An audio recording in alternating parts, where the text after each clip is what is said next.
Shalom, senang sekali bisa bertemu dengan saudara-saudara sekarang hari ini. Baik, mari kita buka firman Tuhan. Firman Tuhan diambil dari kitab Yesaya. Kitab Yesaya pasal 53. Yesaya pasal 53 ayat 1 dan seterusnya. Demikian firman Tuhan. Jemaat menyimak, mendengarkan dengan baik-baik, memperhatikan setiap kalimat yang di Alkitab yang kita baca. Yesaya 53 ayat pertama. Siapakah yang percaya kepada berita yang kami dengar, dan kepada siapakah tangan kekuasaan Tuhan dinyatakan? Sebagai taruk ia tumbuh di hadapan Tuhan, dan sebagai tunas dari tanah kering ia tidak tampan, dan semarak pun tidak ada sehingga kita memandang dia, dan rupa pun tidak sehingga kita menginginkannya. Ia dihina dan dihindari orang, seorang yang penuh kesengsaraan dan yang biasa menderita kesakitan. Ia sangat dihina sehingga orang menutup mukanya terhadap dia, dan bagi kita pun dia tidak masuk hitungan. Tetapi sesungguhnya penyakit kita yang ditanggungnya, dan kesengsaraan kita yang dipikulnya. Padahal kita mengira dia kena tulah, dipukul dan ditindas Allah. Tetapi dia tertikam oleh karena pemberontakan kita. Dia diremukkan oleh karena kejahatan kita. Ganjaran yang mendatangkan keselamatan bagi kita ditimpakannya kepadanya, dan oleh bilur-bilurnya kita menjadi sembuh. Kita sekalian sesat seperti domba, masing-masing kita mengambil jalannya sendiri, tetapi Tuhan telah menimpakan kepadanya kejahatan kita sekalian. Dia dianiaya, tetapi dia membiarkan dirinya ditindas, dan tidak membuka mulutnya seperti anak domba yang dibawa ke pembantaian, seperti induk domba yang keluh di depan orang-orang yang menggunting bulunya. Ia tidak membuka mulutnya. Sesudah penahanan dan penghukuman ia terambil, dan tentang nasibnya siapakah yang memikirkannya? Sungguh ia terputus dari negeri orang-orang hidup, dan karena pemberontakan umatku ia kena tulah. Orang menempatkan kuburnya di antara orang-orang fasik, dan dalam matinya ia ada di antara penjahat-penjahat. Sekalipun ia tidak berbuat kekerasan, dan tipu tidak ada dalam mulutnya. Tetapi Tuhan berkehendak meremukkan dia dengan kesakitan. Apabila ia menyerahkan dirinya sebagai korban penebus salah, ia akan melihat keturunannya, umurnya akan lanjut, dan kehendak Tuhan akan terlaksana olehnya. Sesudah kesusahan jiwanya ia akan melihat terang dan menjadi puas. Dan hambaku itu sebagai orang yang benar akan membenarkan banyak orang oleh hikmatnya, dan kejahatan mereka dia pikul. Sebab itu aku akan membagikan kepadanya orang-orang besar sebagai rampasan, dan ia akan memperoleh orang-orang kuat sebagai jarahan, yaitu sebagai ganti karena ia telah menyerahkan nyawanya ke dalam maut, dan karena ia terhitung di antara pemberontak-pemberontak, sekalipun ia menanggung dosa banyak orang dan berdoa untuk pemberontak-pemberontak. Demikian saudaraku firman yang kita baca.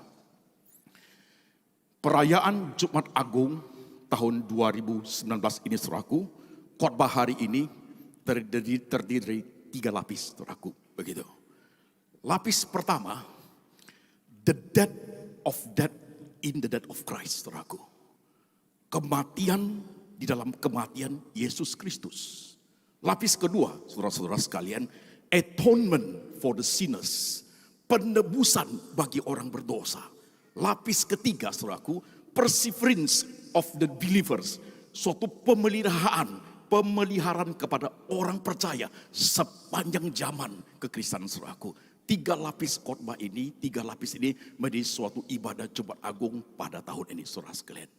The death of death in the death of Christ. Lapis pertama, saudara-saudara sekalian, bagi orang dunia, salib itu adalah sesuatu yang sangat hina, saudara sekalian. Di situ tempat yang paling lemah. Bagi orang dunia, salib itu tempat bukan ada apa-apanya. Tempat yang paling memalukan. Tapi ketika kita orang percaya melihat salib Tuhan adalah lambang mulia, penuh kekuasaan di situ, terjadi penebusan di situ. Saudara sekalian, kematian Kristus untuk apa? Saudaraku, perlu kita pahami. Tuhan itu adalah roh, saudaraku. Tuhan itu tidak mungkin bisa dimatikan. Tapi karena dia datang menjadi manusia, mengambil tubuh seperti kita, saudaraku, 100% manusia seperti kita, maka Tuhan bisa mati, saudara sekalian. Gitu. Ketika kita melihat hal seperti itu, setiap kali kita mengikuti Jumat Agung dengan film-film yang diputar, dengan Alkitab yang kita baca, diwariskan iman kita itu generasi ke generasi sepanjang zaman. Orang percaya, saudaraku, sebagai orang percaya, kematian Tuhan, penderitaan Tuhan, kesengsaraan Tuhan seperti apa, itu perlu diajarkan kepada anak cucu kita. Tidak boleh salah, tidak boleh kurang, saudara sekalian. Karena adalah salah satu fondasi daripada iman kita sebagai orang percaya, saudara sekalian. Tahukah engkau, percayakah engkau, Yesus yang disalib itu, saudaraku, kalau kita baca Alkitab dengan teliti, saudara sekalian, Yesus tersalib di atas kayu salib. Tidak ada pakaian sehelai pun. Kalau saudara melihat film-film yang ada, masih mempertimbangkan faktor etika. Kalau saudara berteliti baca Alkitab, saudara melihat sesuatu yang real di Alkitab itu. Mereka membagi-bagikan pakaianku. Mereka membuat undi atas jubahku. Demikian kitab Yesaya berkata. Dengan pakaian yang ada mereka bagi. Tentara Romawi itu membagi-bagikan pakaian Yesus. Tapi karena di dalamnya jubah itu bagi budaya mereka ada suatu pakaian dalam. Seperti pakaian terusan begitu saudaraku. Tidak mungkin bisa dibagi. Harus diundi. Ketika seorang tentara Romawi dia menang undian itu, dia robek pakaian itu, saudaraku. Tuhan yang kau percaya hari ini, yang setiap hari engkau doa, pada saat engkau susah kamu menangis, pada saat engkau tidak tahu jalan, engkau datang kepada Tuhan itu. Tuhan adalah Tuhan yang tersalib di atas kayu salib tanpa ada sehelai pakaian pun. You must know that. Ya, supaya kita tahu. Mahkota duri itu hanya ada di Yerusalem. Mahkota duri sebesar itu, saudaraku. Dianyam sembarangan, diletakkan kepala sebagai suatu mahkota. Kalau itu ditaruh begitu aja, dia akan jatuh. Itu dipukul supaya durinya menembus ke otak kepala ini, dia tembus, saudaraku, begitu. Supaya dia bisa bertahan, bisa nangkring di atas, saudaraku. Orang Romawi, tentara Romawi paling ahli menyiksa orang. Cambuk mereka yang miliki, saudaraku, adalah cambuk yang satu pegangan keluarnya 9 cabang. Di ujung cabang, setiap cabang itu ada bola besi sebagai pemberat. Di ujung bola besi itu ada satu pisau setengah lingkaran. Itu yang terbuat dari tulang domba. Tajamnya bukan main, saudaraku. Ketika mereka mengayun kekuatan itu, saudaraku, di ujung cambuk itu sudah ada kekuatan yang luar biasa. Ketika pisau itu menancap di tubuh Tuhan, mereka tidak langsung tarik, saudaraku. Mereka menyeret ke bawah. Sehingga pisau itu bekerja di bagian belakang kulit, menyayat daging. Itu sakit bukan main, saudaraku. Sakit bukan main. Luar biasa sakitnya. Semua darah. Mahkota duri, badan semua penuh darah, saudaraku. Sekarang jam 11.30. Saat itu Tuhan sedang terpaku, tersalib di Bukit Golgota. Dari jam 9 pagi sampai jam 3 sore. Ini Tuhan lagi tersalib pada satu, saudaraku, jam seperti ini. Yesus Kristus yang kau sayang, terpaku di atas kayu salib tanpa ada sehelai pakaian pun, semua badan itu ditutupi oleh darah. Semua darah. Begitu mengerikan, saudaraku, begitu. Seperti yang kitab Yesaya katakan. Tidak ada orang seorang pun yang mau lihat wajahnya. Orang memalingkan wajahnya untuk melihat dia. Karena menakutkan itu wajah. Tidak seperti manusia lagi, saudaraku. Tidak seperti manusia lagi. Ia sangat dihina dan amat dihina. Ya, itu Tuhanmu, itu Tuhanku, saudaraku. Gitu. Darah manusia itu kapasitasnya kira-kira 6 liter. Kemarin malam sudah diarak kemana-mana Tuhan Yesusnya. Dipukul, disesa, diejek, dihina. Darahnya sudah keluar banyak, saudaraku. Besok paginya tentu ada bagian yang sudah infeksi. Itu sakit sekali. Paku orang Romawi itu 18 cm. Bentuknya segi 4. Meruncing ke bawah. Itu dipantek ke tangan itu. Sakitnya luar biasa, saudaraku. Itu Tuhan yang kita percaya setiap hari. Tuhan yang harus kamu beritakan dari zaman ke zaman. Tuhan yang menderita. Tuhan yang sengsara, Tuhan yang diperlakukan semena-mena. Ini tidak boleh lepas dari hati kita. Kematiannya adalah kematian yang real. Sering orang berkata, Tuhan kan itu, Yesus itu kan Tuhan. Dia disiksa, dihina, tapi dia kan Allah. Apakah dia merasakan sakit seperti itu? Saudara harus ingat benar. Tuhan bukan Tuhan pemain sandiwara. Tuhan bukan Tuhan yang berbohong. Tuhan bukan Tuhan yang pura-pura. Dia datang mengambil tubuh manusia sama seperti kita. Dia bisa lelah. Dia bisa sedih.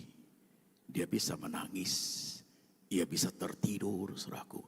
Jadi kesakitan yang Tuhan rasa, erangan dari kesakitan itu real. Itu tidak dibuat-buat, saudaraku. Baru Tuhan bisa mati. Ketika dia mengambil tubuh manusia, baru bisa dimatikan. Kalau tidak mungkin Allah itu bisa dimatikan, saudaraku. Dalam sejarah kekristenan, hanya itu yang kita pelajari. Tidak ada kepercayaan mengajar seperti itu, kecuali apa yang dikatakan oleh Alkitab, saudara sekalian. Itu baru real. Sesuatu yang nyata. Tuhan benar-benar alami. Tuhan benar-benar rasakan semua perlakuan itu. Saudara sekalian. Kalau Tuhan tidak mengambil tubuh, gak mungkin dia mati. Kalau Tuhan tidak datang menjadi manusia, saudaraku, tidak mungkin ada keselamatan buat kita. Kalau Tuhan tidak pakai Via Dolorosa, tidak mungkin kita diselamatkan, saudara sekalian. Ya. Kita harus ingat itu. Kematiannya adalah kematian yang real. Kematian yang menyelamatkan. Kematian yang menebus dosa orang percaya. Karena upah dosa adalah maut, saudara sekalian. Waktu kita melihat salib Tuhan seperti itu, baru kita sadar. Ketika kita melihat salib, baru kita sadar. Baru sadar kita orang berdosa. Coba kita lihat penjahat di sebelah Tuhan Yesus. Dan coba kita lihat Barabas. Barabas adalah penjahat. Ketika pada hari itu harus dibebaskan seseorang. Mereka berteriak, salibkan Yesus, bebaskan Barabas. Ketika Barabas dibebaskan, pasti dia bertanya-tanya. Tempat salib yang di tengah itu adalah tempat kepala penjahat, perampok, pembunuh, pemberontak. Ada orang menggantikan dia. Siapakah orang itu? Sejahat apakah dia sehingga harus menggantikan dia? Barabas mengikuti sampai di Golgota. Dia melihat di situ satu orang di kolong langit yang merasakan sesungguhnya itu tempat saya digantikan oleh Yesus adalah Barabas. Saudaraku. Dan penjahat di sebelah Tuhan Yesus. Di zaman di mana dia hidup Dia hanya tahu bunuh balas bunuh, pukul balas pukul, fitnah balas fitnah. Tapi ketika dia disalibkan pada Yesus, dia belajar suatu kebenaran yang lain, saudaraku. Ketika diperlakukan sampai tidak adil, tetap dari mulut Yesus, Bapa ampuni mereka. Penjahat itu dan Barabas melihat suatu kebenaran yang berbeda, saudara sekalian. Sama dengan kita. Sebenarnya salib itu adalah untuk kita. Karena kita orang berdosa. Upah dosa adalah maut. Tidak ada jalan keselamatan bagi kita, saudaraku. Tuhan Yesus menggantikan kita. Tuhan rela dipaku, dihina, diejek, disiksa. Begitu rupa for you and me. Itulah keselamatan, saudara sekalian. Ketika kita tidak melihat itu, kita menghina salib. Tapi ketika kita sudah percaya, kita lihat salib. Air mata ini gak tahan. Hati itu, saudaraku, hati itu sebenarnya terhenjuk luar biasa. Hati itu merasa perih. Begitu. Melihat kesengsaraan seperti itu untuk saya. Saudara mau tahu?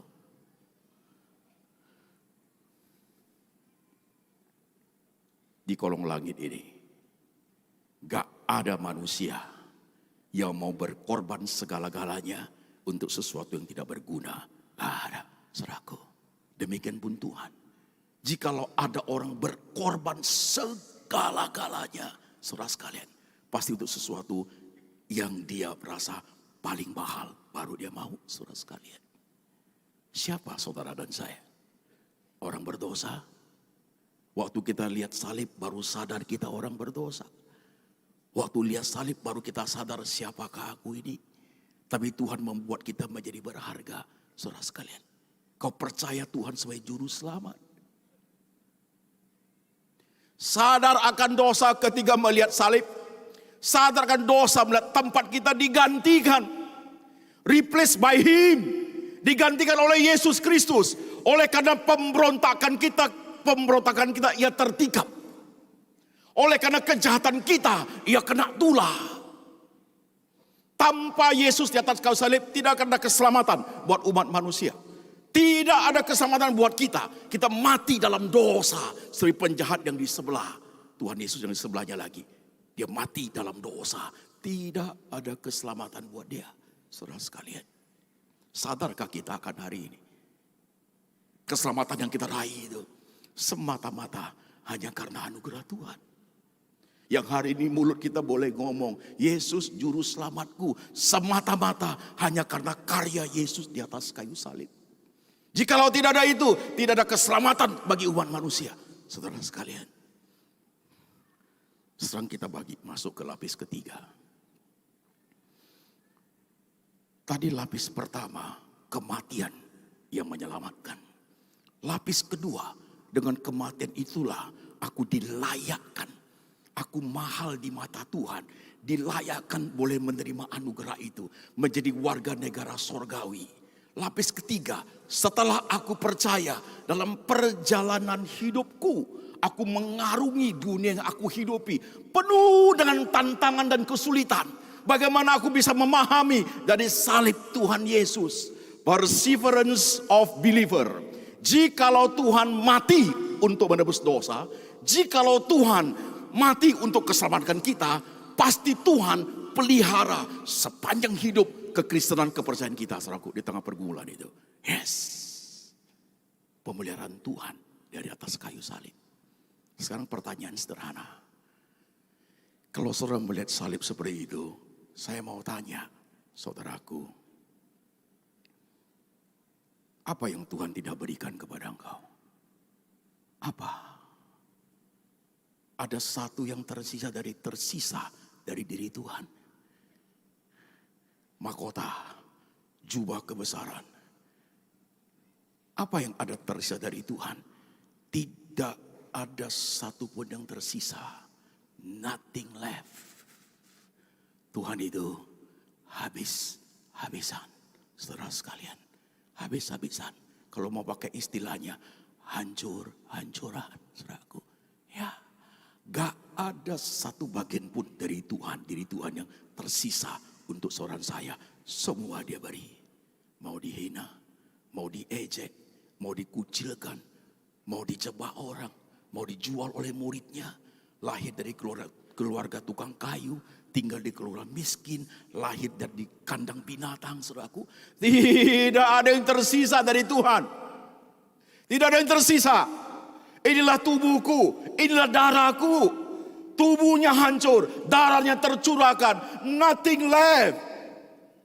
Tapi pertanyaan di lapis ketiga ini, tanpa kita sadari dalam perjalanan hidup sebagai orang percaya, di tengah semua hal yang dilematis, bagian-bagian yang sulit kita lewati, di situ kecenderungan sering sekali timbul keraguan.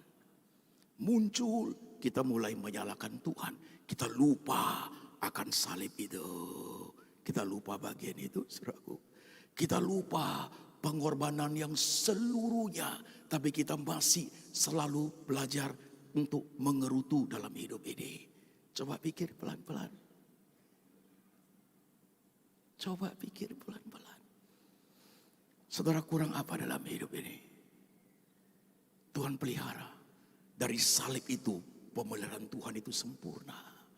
Tapi sering sekali makna salib itu hilang dari diri kita pada saat kita menghadapi berbagai kesulitan.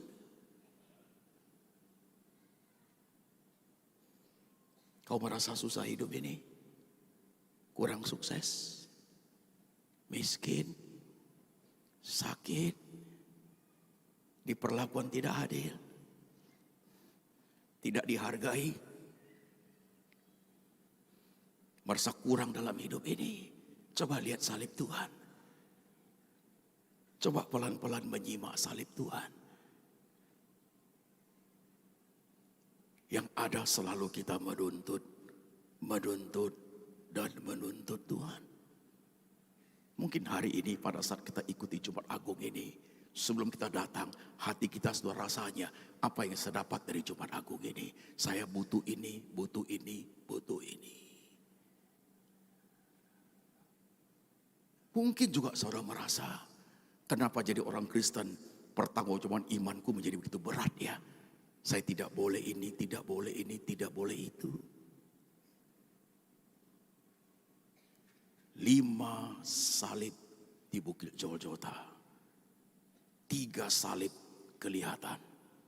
2 salibnya tidak kelihatan.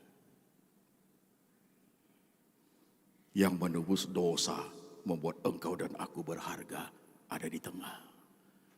Yang dianugerahi iman memperoleh keselamatan ada di samping Tuhan Yesus. Yang mati di dalam dosa, saudaraku, tidak ada keselamatan buat dia, juga ada di sebelah Yesus. Yang berdiri merasakan seharusnya salib itu yang harus aku pikul, aku tidak pikul, Barabas.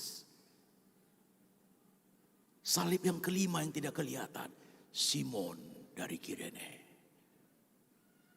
Ketika pagi tadi, waktu Tuhan Yesus memikul salib dipaksa pikul, karena Tuhan sudah tidak kuat terjatuh, tertimpa salib. Ada Simon dari Kirene, baru pulang dari luar kota, dipaksa untuk memikul salib Tuhan. Saudaraku, salib Simon dari Kirene, salib yang tidak seharusnya dia pikul, dipaksa untuk pikul. Bukankah bagian seperti itu tanpa kita sadari kita alami juga, saudara sekalian? Di bagian dimensi hidup apapun kita mulai dari pelayanan. Sering sekali tanggung jawab yang berlebihan ditaruh di pundak kita. Seharusnya kapasitasku hanya sampai di situ. Kenapa saya harus menanggung sebegitu berat? Seharusnya bagianku hanya porsi seperti ini. Mengapa di pundakku harus menanggung seluruh porsi yang ada?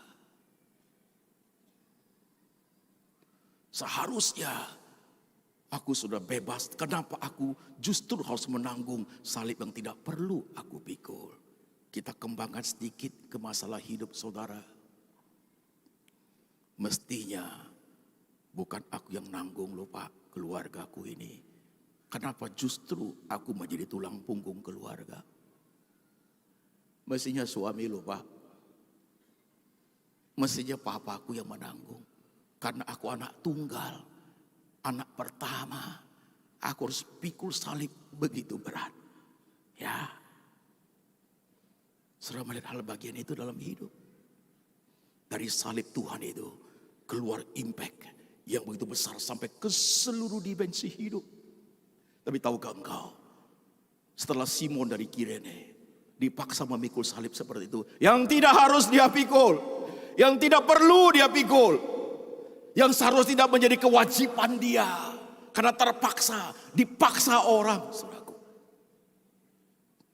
Saudara perhatikan kehidupan orang ini.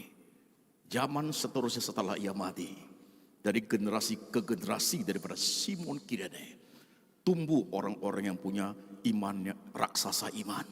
Bahkan di keluarga keturunan mereka ada yang menjadi bapak gereja.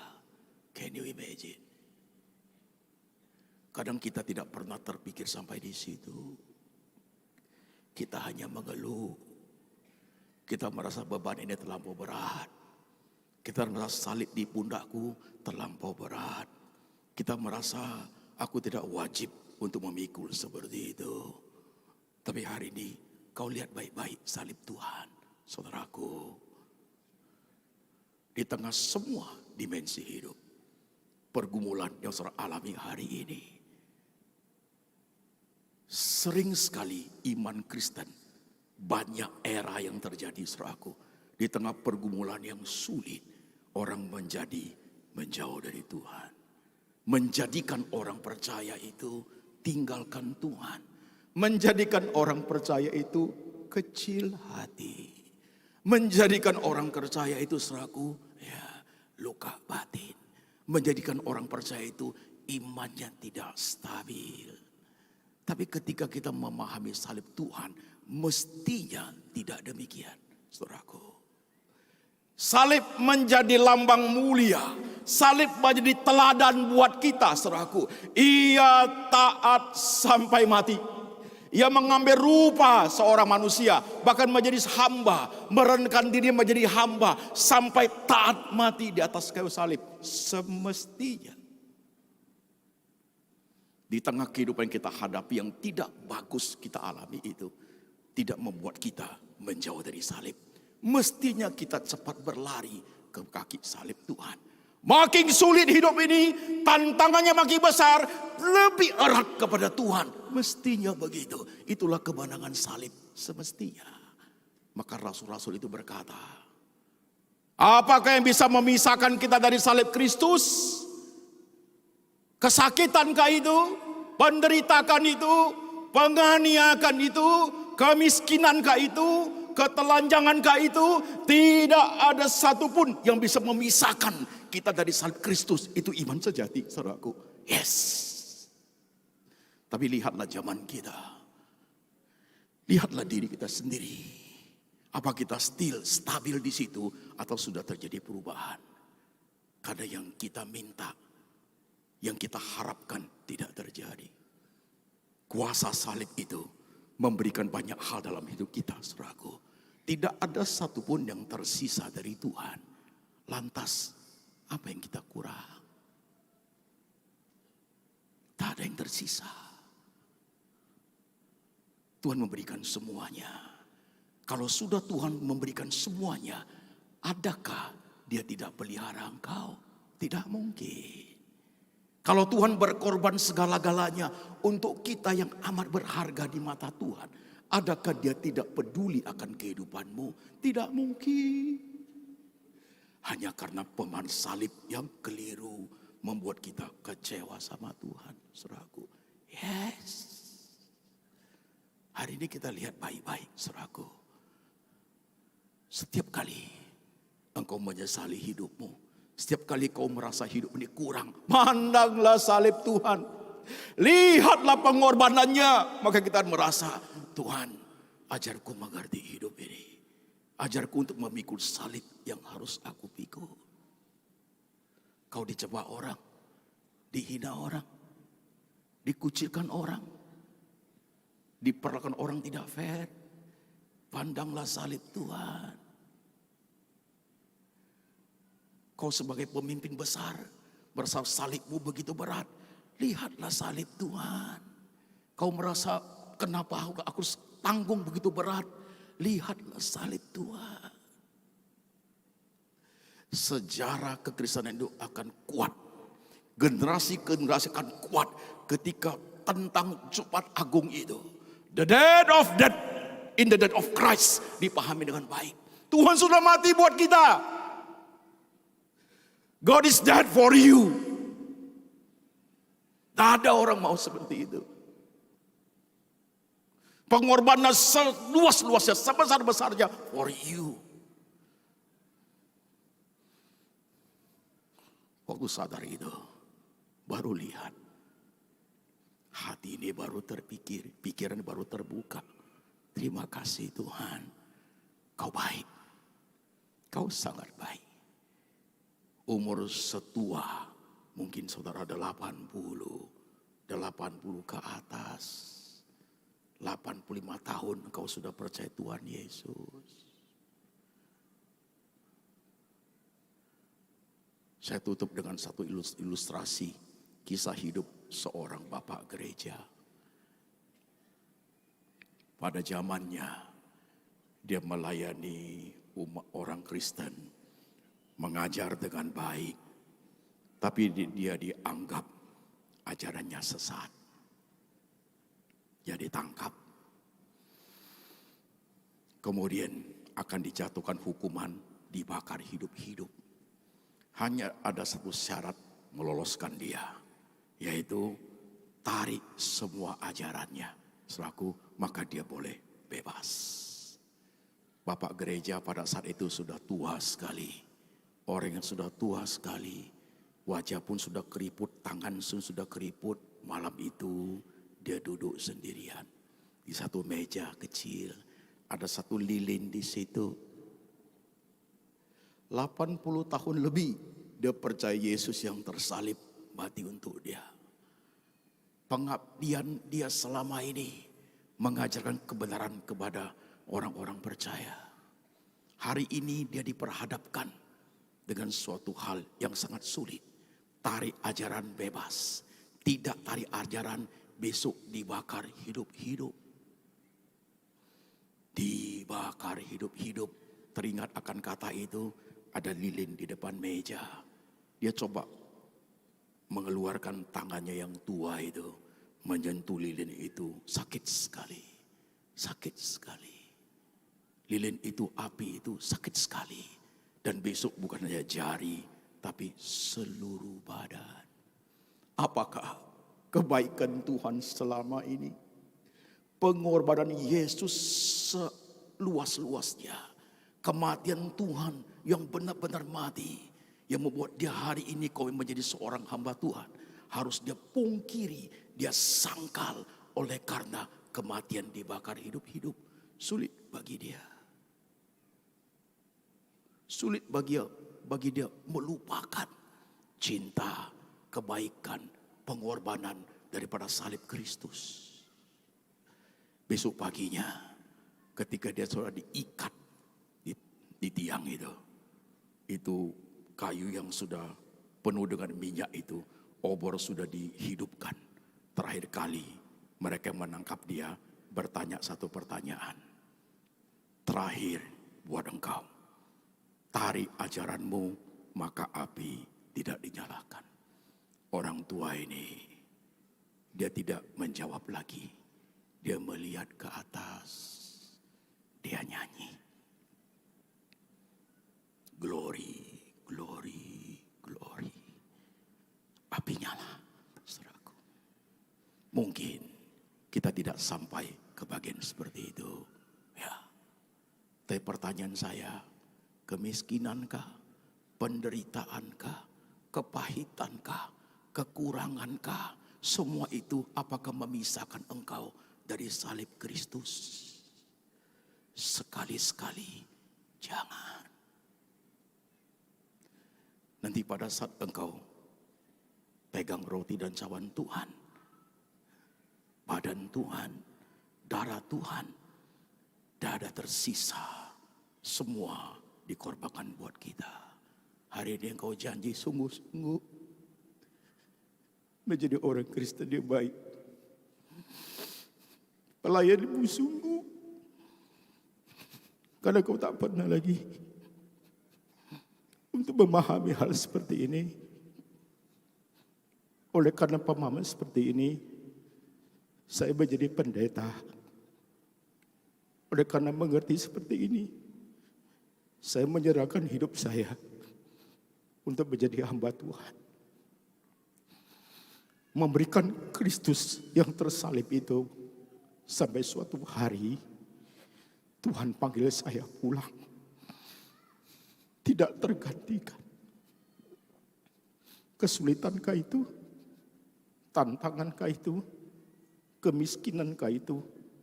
Diperlakukan orang tidak baikkah itu? Kekurangan hidupkah itu? Itu tidak pernah akan memisahkan kita dari salib Tuhan. Mari kita tunduk kepala sebentar.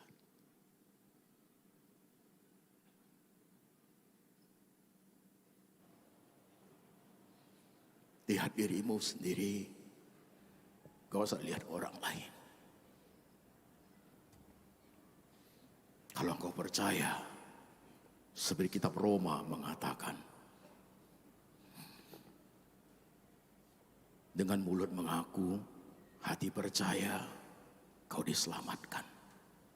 Kau adalah warga negara surgawi. Dan engkau percaya, dalam perjalanan hidupmu itu, Tuhan pelihara engkau. Dia sudah mati, dia sudah tebus engkau. Nggak mungkin dia tidak jaga. Nggak mungkin, aku tidak percaya. Pasti dia jaga, pasti dia pelihara. Karena kita mahal di mata Tuhan. Biar momentum ini membuat rohanimu hidup. Kau sadar akan salib Tuhan.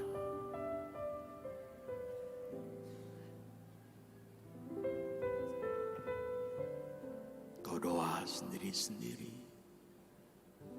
Kau janji sama Tuhan.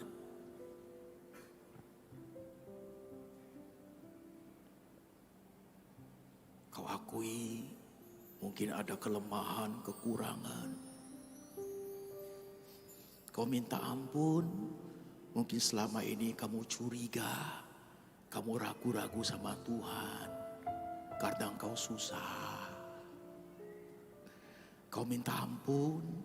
Selama ini kamu tawar hati. Miskin akan iman. Tidak ada niat untuk melayani Tuhan. Hari ini kau mendengar kisah salib. Membuat hatimu terbuka. Mata rohanimu hidup.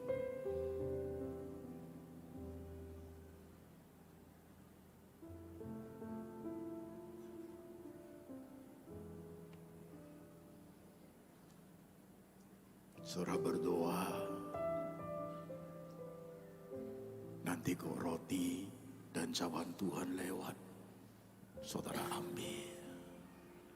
Saudara sambil berdoa.